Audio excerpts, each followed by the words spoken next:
মনোবীক্ষণ polyclinic, চিকিৎসার জগতে এক দশক। এখন এখানে সব বিষয়ে ডাক্তারবাবু একসাথে তলায়। ফোন করুন 7477799515 এই নম্বরে।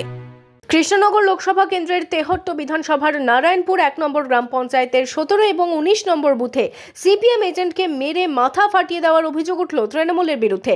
সিপিএম এর অভিযোগ, ভোট শুরু হওয়ার আগে থেকেই তৃণমূল কর্মীরা বাধা দিচ্ছিল। বুথে ঢুকতে গেলে সিপিএম এজেন্ট মান্নার সর্দারকে মারধর করা হয়, মাথা ফাটিয়ে দেওয়ার অভিযোগ ওঠে। আজ আমরা যখন ভোট পর্ব শুরু হওয়ার পূর্ব মুহূর্তে যখন আমাদের এজেন্টরা প্রবেশ করছিলেন, সেই সময় আমরা দেখলাম যে 19, 20, 16, 17, 18 এই বুথগুলোর সামনে দাঁড়িয়ে তারা আমাদের এজেন্টদেরকে বাধা দান করছে এবং আমাদের মান্নান সর্দার তাকে কিন্তু আঘাত করে। আঘাতে তার মাথা ক্ষত চিহ্ন তৈরি হয়, পরবর্তীতে হসপিটালে যায়, চিকিৎসা হয়।